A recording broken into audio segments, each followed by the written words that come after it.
మిత్రులారా నమస్తే. నేను మీ ప్రసాద్ మూర్తి. 75 వసంతాల మన రాజ్యాంగాన్ని మన పాలకులు ఇటీవల పార్లమెంటులో ఉభయ సభల్లో సమీక్షించారు.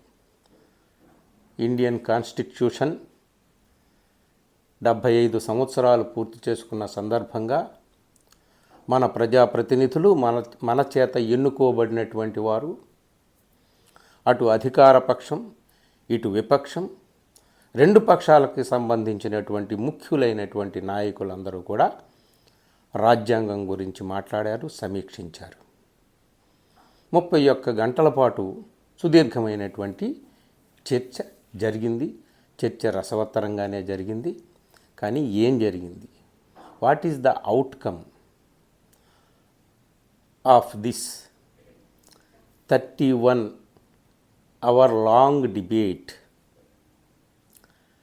ఏమిటి? మనం ఏం ఎక్స్పెక్ట్ చేస్తాం? ఒక సాధారణ సామాన్య పౌరులుగా మనం ఏం కోరుకుంటామంటే 75 సంవత్సరాల మన రాజ్యాంగాన్ని మన నాయకులు సమీక్షిస్తున్నారు. జరిగిన తప్పుల్ని, చేసిన ఒప్పుల్ని బేరీజు వేసుకొని మనం ఇంకా ఏం చేయాలి, ఏం చేయొచ్చు, ఏం చేయలేదు, పోనీ ఏం చేశాము, వీటినన్నిటినీ కూడా చెప్పుకుంటూ అంతకుముందు పరిపాలించినటువంటి వాళ్ళు, ఇప్పుడు పరిపాలిస్తున్నటువంటి వాళ్ళు, రెండు ప్రధాన పక్షాలు కాకుండా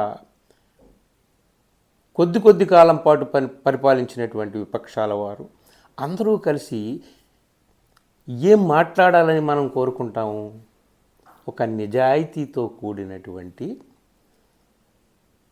ఇంట్రాస్పెక్టివ్ అవుట్కమ్ అని మనం కోరుకుంటాం. ఆత్మ పరిశీలనాత్మక సమీక్షను మనం కోరుకుంటాం. ఇది ఎవ్వరైనా ఒక కామన్ సిటిజన్ ఆశించేది ఇది తప్పు కాదు కదా. కానీ ఏం జరిగింది? ఈ మొత్తం 31 గంటల చర్చలో ఏం జరిగింది? అధికార పక్షం వారు 99% వారు వెచ్చించినటువంటి సమయాన్ని కాంగ్రెస్ పార్టీని దుయ్యబట్టడానికి, కాంగ్రెస్ పార్టీ మీద దుమ్మెత్తి పోయడానికి, కాంగ్రెస్ పార్టీ ఈ కాన్స్టిట్యూషన్కి తూట్లు పొడిచింది అని చెప్పడానికి జవహర్ లాల్ నెహ్రూ దగ్గర నుంచి ఇందిరాగాంధీ నుంచి అన్ని ఉదాహరణలు చెప్పుకుంటూ వచ్చారు. సరే, మేము అది చేసాం ఇది చేసాం అనేటటువంటిది సరే. ఇక కాంగ్రెస్ పార్టీ నాయకుడు, ప్రతిపక్ష నాయకుడు రాహుల్ గాంధీ అయితే ఇప్పుడే కాదు, చాలా కాలంగా ఆయన కాన్స్టిట్యూషన్ని పట్టుకొని ఎన్నికల ప్రచారం కానీ అనేక సభల్లో కానీ ఆయన మాట్లాడుతున్నాడు. ఆయన కాన్స్టిట్యూషన్ని పట్టుకొని మాట్లాడడం అనేటటువంటిదే వీళ్ళకి బాగా చిర్రెత్తుకొచ్చినటువంటి విషయం. అధికార పక్షానికి, కేంద్రంలో అధికారంలో ఉన్నటువంటి బీజేపీ వారికి. సో వారు కాన్స్టిట్యూషన్కి సంబంధించినటువంటి ముఖ్యమైనటువంటి అంశాల గురించి చర్చకు పెట్టాలి. ఇదిగో ఇది గతంలో చేయలేదు, ఇది ఇప్పుడు చేద్దాము, అందరం సర్వసమ్మతితో చేద్దామని చెప్పాలి. కానీ మోస్ట్ ఆఫ్ ద టైం అధికార పక్షం వారు కాంగ్రెస్ పార్టీ మీద దాడి చేయడానికి చేశారు. సరే, కాంగ్రెస్ పార్టీ నాయకుడు రాహుల్ గాంధీ అయితే ఆయన ఈసారి డైరెక్ట్గా ఇటు బీజేపీ వారినే కాకుండా కాన్స్టిట్యూషన్ మీద చర్చను పురస్కరించుకొని, అయ్యా మీకు ఈ భారతీయత మీదే నమ్మకం లేదు, మీ ఐడియాలజీ ఎవరైతే ఉన్నారో ఆర్ఎస్ఎస్ ముఖ్య సంస్థాపక అధినేత సావర్కర్, ఆయనకే ఈ ఇండియన్ కాన్స్టిట్యూషన్ మీద నమ్మకం లేదు, ఇందులో భారతీయత లేదు అని ఆయన అన్నాడు. ఆయన కోరుకున్నది ఏమిటయా అంటే మనుస్మృతియే మన భారతీయ ధర్మం అని చెప్పాడు అని చెప్పేసి ఆయన చెప్పాడు. రాహుల్ గాంధీ ఒక అడుగు ముందుకు వేశాడు. మొత్తం బీజేపీ వారి వెనక ఉన్నటువంటి ఆర్ఎస్ఎస్, బజరంగ్ దళ్, విశ్వ హిందూ పరిషత్, కాషాయ దళాలు, సమస్త కాషాయ సైనికీకరణ సమస్తాన్ని కూడా ఆయన ఎండగట్టడానికి రాహుల్ గాంధీ ప్రయత్నించాడు. కానీ ఇక్కడ కాంగ్రెస్ పార్టీ వారు కానీ మేజర్ రోల్ ప్లే చేసినటువంటిది కాంగ్రెస్ పార్టీ కాబట్టి ఆఫ్టర్ ఇండిపెండెన్స్ 55 ఇయర్స్ వాళ్ళు పరిపాలించారు కాబట్టి ఎక్కువగా కాన్సన్ట్రేట్ చేయాల్సింది ఏమిటయా అంటే మానవ హక్కుల కోసం, అలాగే అణగారిన వర్గాల హక్కుల కోసం, రిజర్వేషన్స్ కోసం, మైనారిటీల కోసం, మైనారిటీల హక్కుల కోసం, ఇట్లాగా రాష్ట్రాల హక్కుల కోసం, ప్రాంతాల మధ్య, భాషల మధ్య ఒక సయోధ్యను తీసుకురావడానికి చేసినటువంటిది. ఇట్లాంటి కృషి ఎప్పుడెప్పుడు ఏ సందర్భంగా జరిగింది అనేటటువంటిది ఒక కూలంకషమైన డీటెయిల్డ్ రిపోర్ట్ ఇచ్చుంటే బాగుండేది. దాడి సరే, అట్లాంటిది అపోజిషన్ ముఖ్యంగా కాంగ్రెస్ పార్టీ నుంచి అంత కూలంకషమైనటువంటి డీటెయిల్డ్ చర్చ మనం చూడలేదు. వీళ్ళ మీద దాడి చేయడానికి ఆయన కూడా ఎక్కువ టైం కేటాయించాడు. ఏకలవ్యుడు, ఆయన బొటన్ వేలు తెంపినటువంటి ద్రోణాచార్యుడు, చూసారా ఎట్లాంటి జరిగిందో. మన దేశంలో జరిగింది నిజమే. తరతరాలుగా యుగాలుగా అణిచివేయబడినటువంటి జాతుల దోపిడీ ఏ విధంగా జరిగింది, కులం ప్రాతిపదికన జరిగింది. ఆ విషయాన్ని ఎండగట్టడానికి రాహుల్ గాంధీ రైట్గానే మాట్లాడాడు. కానీ వాళ్ళ హయాంలో కాన్స్టిట్యూషన్ని రక్షిస్తూ కాన్స్టిట్యూషన్లో ఉన్నటువంటి ఎన్నెన్ని సదుపాయాలు, వసతులు ఎవరెవరికి ఏ విధంగా కల్పించామనేది నొక్కి వక్కాణించాల్సింది పోయి ఆయన కూడా దాడికి దిగాడు. సరే, ఇటు బీజేపీ వారైతే డైరెక్ట్గా జవహర్లాల్ నెహ్రూ దగ్గర నుంచి మొదలుపెట్టారండి.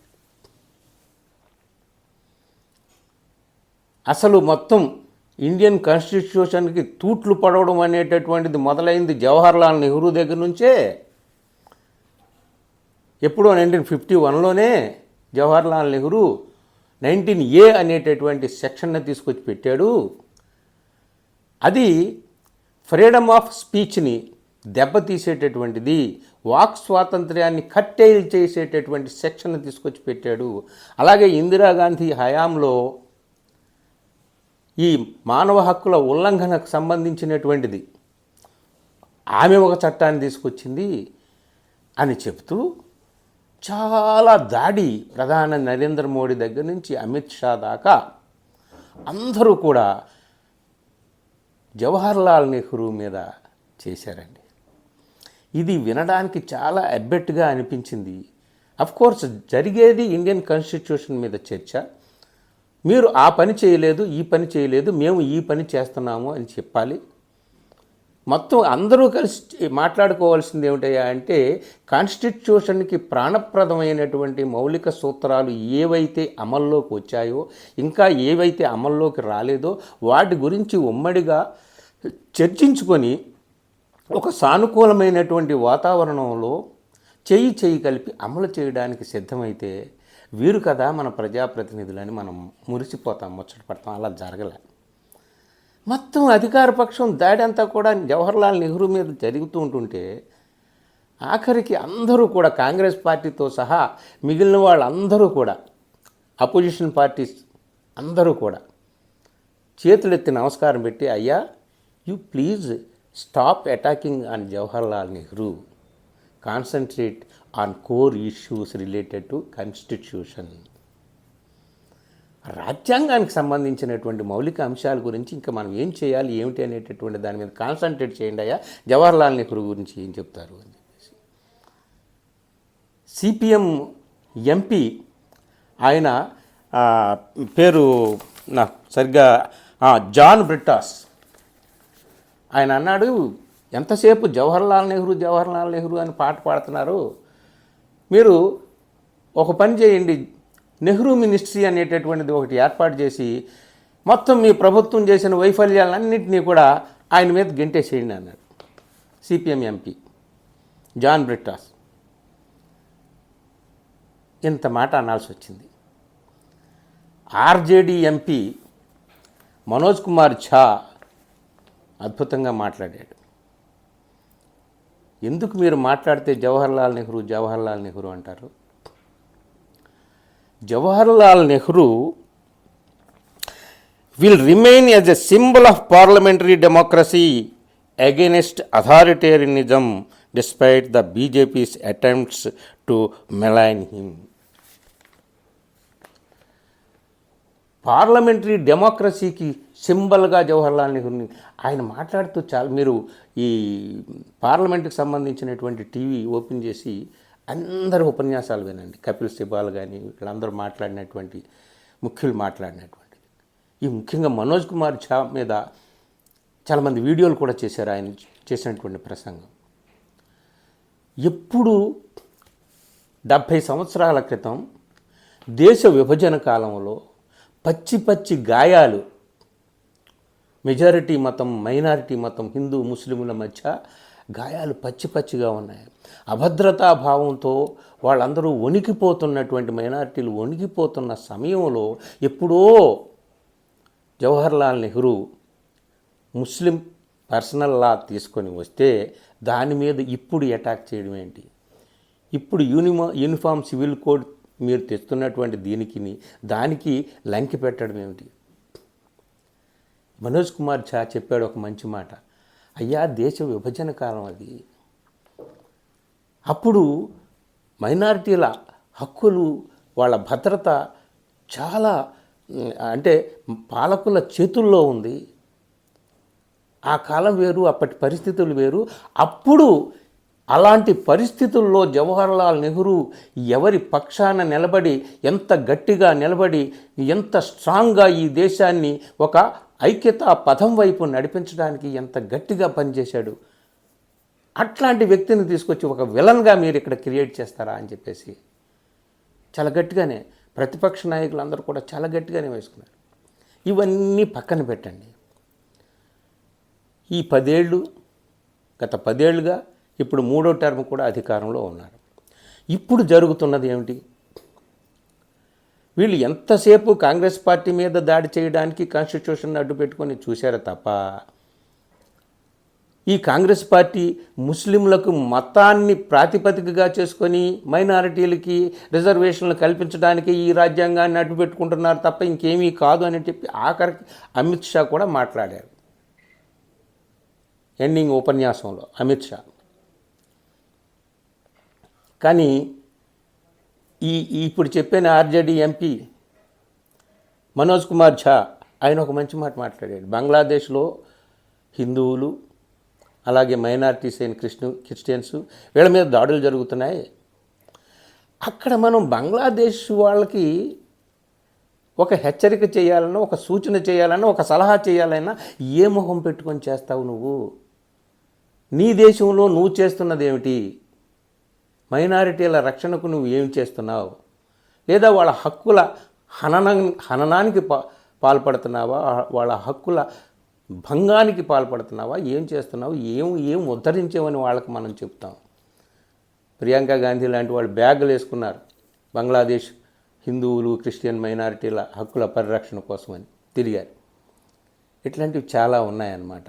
ఈ గత 10 ఏళ్ల కాలంలో ఎంతసేపు ఒకటే, మేము 16 సంవత్సరాలు పరిపాలించాము. అమిత్ షా ఏమన్నారంటే, మేము 16 సంవత్సరాలు పరిపాలించాము, 22 అమెండ్మెంట్సే చేశాము. కాంగ్రెస్ వారు 55 సంవత్సరాలు పరిపాలించారు, వాళ్ళు 77 అమెండ్మెంట్స్ చేశారు. సో కాన్స్టిట్యూషన్కి ఎక్కువగా తూట్లు పొడిచింది. అంటే అమెండ్మెంట్స్ అంటే తూట్లు పడవడం అని, సవరణలు చేయడం అని మనం అనుకోవట్లేదు, వాళ్ళు అనుకుంటున్నారేమో. కానీ ఆ విధంగా చూసిన 16 సంవత్సరాల్లో 22 సవరణలు, 55 సంవత్సరాల్లో 77 సవరణలు చూసిన ఇద్దరు రేషియో ఇంచుమించు ఒకటే అయిపోతుంది. ఆ పోలిక కూడా సరిగ్గా కాదు. కానీ ఈ సందర్భంగా మనం ఈ దేశానికి ఇంకా ఏం కావాలి ఏమిటి అనేటటువంటిది ఆలోచించడం పోయి, ఇప్పటికీ కూడా హిందూ ముస్లిం అనే కార్డుని బయటకు తీసుకొచ్చి ఆ విభజన రేఖ మీదే ఇంకా యుద్ధం సాగించాలనేటటువంటి తాపత్రయాన్ని బయట పెట్టుకోవడం అనేటటువంటిది అటు అధికార పక్షానికి సరైనటువంటిది, వాళ్ళకి అంత శోభాయమానమైనటువంటి విషయం కాదని చెప్పేసి నాకు అనిపిస్తుంది. మీకు కూడా అలాగే అనిపించవచ్చు. ఇంత ప్రధానమైనటువంటి చర్చ జరిగినప్పుడు నిజంగా ఇండియన్ కాన్స్టిట్యూషన్ మీద మీకు నిజంగా అంత ప్రేమే ఉంటే సోషలిజం, సెక్యులర్ అనేటటువంటి పదాలు తీసేయమని మీరు ఎందుకు ఊరకనే కేసుల మీద పిటిషన్లు ఎందుకు వేశారు? నిర్మలా సీతారామన్ ఈ సందర్భంగా మాట్లాడుతూ ఆమె సోషలిజం మన దేశానికి సూటబుల్ కాదు అని స్పష్టంగా తేల్చి చెప్పేసింది. సెక్యులర్ మీద ఇంకా వీళ్ళు ఓపెన్గా చెప్పట్లా. దీనికి కాంగ్రెస్ ఎంపీ సయ్యద్ నసీర్ హుస్సేన్ చక్కటి జవాబు ఇచ్చాడు. మీకు సోషలిజం అంటే గౌరవం లేదు. ఎందుకు లేదయ్యా అంటే మీరు మనువాదులు, మనుస్మృతిని పాటించేటటువంటి మనువాదుల సంస్కృతిని, ఆ సంప్రదాయాన్ని, ఆ చట్టాలను మాత్రమే మీరు గౌరవిస్తారు. సో సోషలిజం అంటే గౌరవం లేదు, సెక్యులరిజం అంటే గౌరవం లేదు, అలాంటప్పుడు ఇక కాన్స్టిట్యూషన్ మీద మీకు ఏం గౌరవం ఉంటుందని చెప్పేసి ఆయన. సో విపక్షాలు కూడా తగ్గింది లేదు, అటు అధికార పక్షం కేవలం కాంగ్రెస్ పార్టీని టార్గెట్ చేసింది. మొత్తం మీద మనకి ఈ 31 గంటల చర్చ చూసి విని మనకేం అర్థమైందంటే, ఎప్పుడూ కూడా సాధారణంగా పార్లమెంట్లో అనేక విషయాల మీద ఒకరిని ఒకరు తిట్టిపోసుకోవడం, ఆడిపోసుకోవడం తప్ప ఇంకేమీ మిగలదే. అలాగే ఆఖరికి కాన్స్టిట్యూషన్ చర్చ కూడా అలాగే మిగిలిపోయినట్టుగా అనిపిస్తుంది. ఈ అవుట్కమ్ ఏమీ లేదు. ఇదిగో ఇట్లా చేద్దాం, అది చేద్దాం, ఇది చేద్దాం అని. రాజ్యాంగ వ్యవస్థలు, రాజ్యాంగం మీద గౌరవం ఉన్నవాళ్ళు రాజ్యాంగ వ్యవస్థలను తమ జేబు సంస్థలుగా మార్చుకోకూడదు కదా. సిబిఐ కానీ, ఈడీ కానీ, ఎలక్షన్ కమిషన్ కానీ ఇట్లాంటివి అవి మనం చూస్తున్నాం కదా. నిజంగా జవహర్లాల్ నెహ్రూ ఎప్పుడో ఫ్రీడమ్ ఆఫ్ స్పీచ్కి భంగం వాటిల్లేటటువంటి చర్యలు తీసుకున్నాడని అప్పుడు చెప్పడం కాదు, ఇప్పుడు ఏ జర్నలిస్టుల్ని వదిలేరు, ఏ కవుల్ని, కళాకారుల్ని వదిలేరు. విచారణ కూడా లేకుండా ప్రొఫెసర్ సాయిబాబా లాంటి వాడు 10 సంవత్సరాలు జైల్లో మగ్గి బయటకు వచ్చి చనిపోయాడే. హక్కుల కార్యకర్త స్టాన్ స్వామి 80 సంవత్సరాల వయసులో జైల్లోనే విచారణ లేకుండా చనిపోయాడే. ఇందాక చెప్పేనే ఆర్జేడీ ఎంపీ మనోజ్ కుమార్ ఝా అని ఆయన చెప్పాడు, మీరు చట్టాన్ని రాజ్యాంగం గురించి మాట్లాడుతున్నారు. పేరును చూసి శిక్షలు, ఇక్కడ న్యాయాలు అమలు జరుగుతాయి. జునైద్ అనేటటువంటి వాడు జైల్లో ఉన్నాడు. వాడు హుస్సేనో సయ్యద్దో ఏ పేర్లు అయితే వాళ్ళకు ఒక న్యాయం, మరొకడైతే మరొక న్యాయం అని ఆయన అన్నాడు. ఇవన్నీ నేను అంటున్నది కాదు, ఎవరెవరు ఏమేమి మాట్లాడారో నేను చెప్తున్నాను. సో ఒకళ్ళని ఒకళ్ళు ఇలా అనుకోవడం అన్నమాట. వాక్ స్వాతంత్ర్యాన్ని దెబ్బతీసేటటువంటి చర్యలు కానీ, మానవ హక్కుల హననం విషయంలో కానీ, అలాగే ఈ జైళ్లలో పెడుతున్నారు అమాయకులైనటువంటి వాళ్ళు, ఎవరిని పెడుతున్నారు, ఎవరిని వదిలేస్తున్నారు, ఎవరి పట్ల ఎలాంటివి జరుగుతున్నాయి. గుడుల కింద, మందిరాల కింద, మసీదుల కింద తవ్వకాలు ఎందుకు చేపట్టారు? 1947లో ఏ విధంగా అయితే ఉన్నాయో మందిరాలు, మసీదులు, వాటిని ముట్టుకోవద్దని ఒక చట్టం ఉంటే దానికి తూట్లు పొడవడానికి అనేక సర్వేలు జరుగుతున్నాయి. బాబ్రీ మసీదు మినహాయించి మిగతా ఇంక దేన్ని ముట్టుకోవద్దని చెప్పేసి అనుకున్న తర్వాత కూడా వేల లక్షల పిటిషన్లు ఎందుకు? ఫలానా గుడి కింద, ఫలానా మసీదు కింద ఈ గుడి ఉంది, ఆ గుడి ఉందని ఇవన్నీ ఎందుకు? ఇవన్నీ రాజ్యాంగంలో ఎక్కడైనా రాశారా? సో ఇవన్నీ కీలకమైనటువంటి విషయాలు అన్నమాట. ఈ కీలకమైనటువంటి విషయాల మీద చర్చ జరిగితే బాగుంటుంది. కొన్ని తప్పులు జరగవచ్చు, కొన్ని ఒప్పులు చేయొచ్చు, ఒప్పులు చెప్పుకోవచ్చు. ఇదిగో జరిగిన తప్పు ఇది, దీన్ని ఒప్పుకుంటున్నాం, దీన్ని సరిదిద్దుకుందాం అని చెప్పేసి అనుకుంటే అది నిజంగా రాజ్యాంగం మీద గౌరవం ఉన్నటువంటి సందర్భం అవుతుంది. అలాంటి గౌరవప్రదమైనటువంటి చర్చను, హుందాతనంతో కూడినటువంటి చర్చను ఆశించాం, కానీ అలాంటి చర్చ జరగలేదు. ఇక మరి ఎవరి చేతుల్లో రాజ్యాంగం ఏ విధంగా రక్షింపబడుతుందో ఏమో తెలియదు, కానీ ఇది 75 వసంతాల మన రాజ్యాంగం గురించి మన నాయకులు మాట్లాడుకున్న చర్చల పర్యవసానం.